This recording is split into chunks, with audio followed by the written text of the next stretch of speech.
नमस्कार प्यारे दोस्तों, मैं एस राठौड़ आपका अपने YouTube channel Solanki study point पर तहे दिल से हार्दिक स्वागत करता हूँ।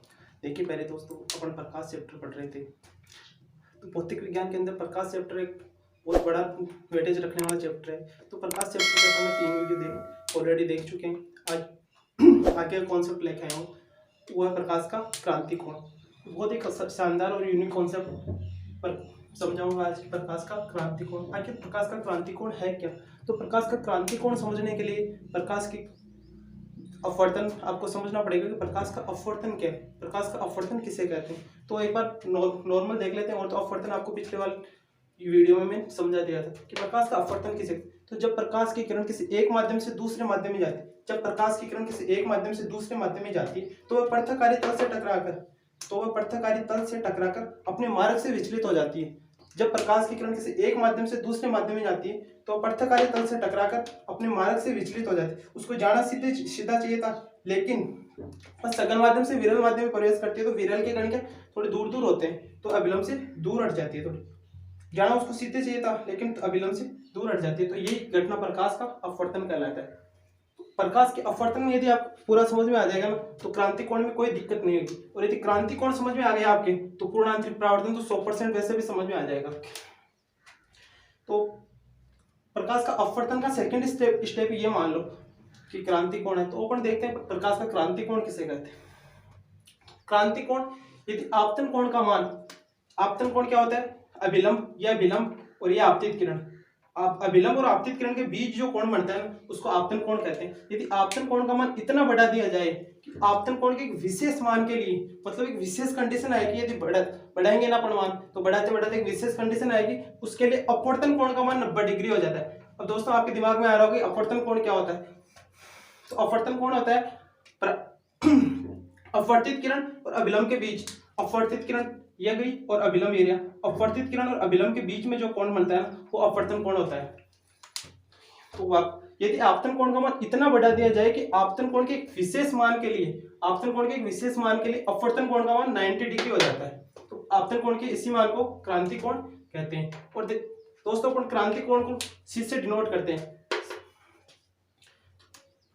इसके अंदर प्रकाश किरण एक माध्यम से दूसरे माध्यम में आ रही है। देखो सघन से विरल में आ रही है तो यह आपतित किरण है, यह विलंब है, यह आपतन कोण है, यह अपवर्तन कोण है, यह अपवर्तन कोण है। तो आपतित किरण और अभिलंब के बीच में जो कोण बनता है वो आपतन कोण होता है। और जो परावर्तित किरण और अभिलंब के बीच में जो कोण बन रहा है इसको क्रांति कोण या फिर अपवर्तन कोण कहते हैं। और इसी का अगला स्टेप, मतलब ये समझ में आ गया ना तो पूर्ण आंतरिक परावर्तन बहुत आसानी से समझ में आएगा। प्रकाश का पूर्ण आंतरिक परावर्तन किसे कहते हैं। तो यदि हम आपतन कोण का मान, आपतन कोण क्या होता है? आपतित किरण और अभिलंब के बीच में बढ़ने वाला कोण। आपतित किरण ये, अभिलंब ये, आपतित किरण और अभिलंब के बीच बढ़ने वाला कोण। आपतन कोण का मान क्रांति कोण से थोड़ा सा अधिक कर दे, मतलब क्रांति कोण ये, इसे थोड़ा सा ऊपर बढ़ा देना, क्रांति कोण से थोड़ा सा अधिक कर दे तो प्रकाश विरल माध्यम में न जाकर, मतलब ऊपर सघन माध्यम से विरल माध्यम में जा रही प्रकाश की किरण नीचे नहीं जाकर संपूर्ण प्रकाश की वापस सघन माध्यम में ही लौट जाता है। मतलब नीचे नहीं आकर वापस उसी माध्यम में लौट, जब प्रकाश की किरण, जब हम आपतन कोण का मान, आपतन कोण ये, जब हम आपतन कोण का मान क्रांति कोण से थोड़ा सा अधिक करते, क्रांति कोण परावर्तित किरण और अभिलंब के बीच में बढ़ने वाला कोण ये, इससे थोड़ा सा अधिक कर दे, मतलब इससे ऊपर, तो ऊपर कौन सा माध्यम है? सघन माध्यम। तो प्रकाश किरण विरल माध्यम में न जाकर वापस सघन माध्यम में ही लौट जाती है। तो यदि हम आपतन कोण का मान क्रांति कोण से थोड़ा सा अधिक कर दे तो प्रकाश की किरण, तो प्रकाश विरल माध्यम में न जाकर वापस प्रकाश का जितना भी संपूर्ण प्रकाश वापस सघन माध्यम में ही लौट जाता है। और प्रकाश की इसी घटना को प्रकाश का पूर्ण आंतरिक परावर्तन कहते हैं। देखिए पहले दोस्तों, आपतित किरण और अपवर्तित किरण, आपतित किरण और अपवर्तित किरण के दोनों के बीच में 90 डिग्री का कोण बनता है। प्रकाश के पूर्ण आंतरिक परावर्तन में आपतित किरण और अपवर्तित किरण दोनों के बीच में 90 डिग्री का कोण बनता है। और प्रकाश का पूर्ण आंतरिक परावर्तन जब ही बनता है जब दो शर्तें सेटिस्फाई होती है। जब ये दो शर्तें सेटिस्फाई नहीं होती तो कभी प्रकाश का पूर्ण आंतरिक परावर्तन नहीं होगा। तो देखिए पहले दोस्तों, प्रकाश की पूर्ण आंतरिक परावर्तन की पहली शर्त है जब प्रकाश की किरण सघन माध्यम से विरल माध्यम में जाना जरूरी है। ऐसे नहीं कि प्रकाश की किरण विरल माध्यम से सघन माध्यम में जा रही तो कभी भी प्रकाश का पूर्ण आंतरिक परावर्तन नहीं बनेगा। जरूरी है कि प्रकाश की किरण सघन माध्यम से विरल माध्यम में जाए। समझ में आई होगी ये चीज आपके।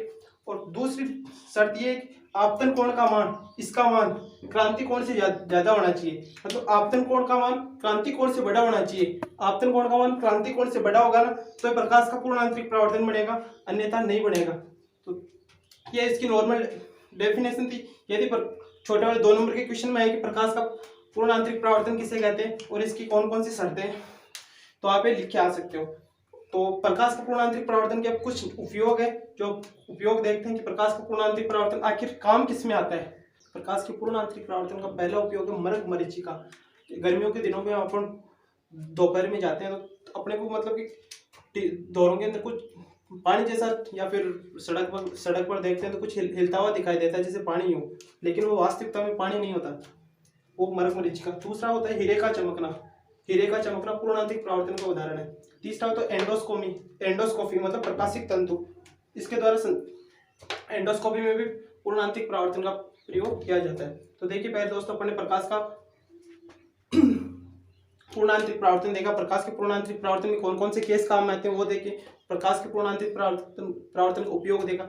यदि छोटे वाले क्वेश्चन है तो इन 4 वीडियो देख लेना आप। तो पहला वीडियो, दूसरा वीडियो, तीसरा, इससे आपके 2 नंबर यहीं से क्लियर हो जाएंगे। धन्यवाद प्यारे दोस्तों।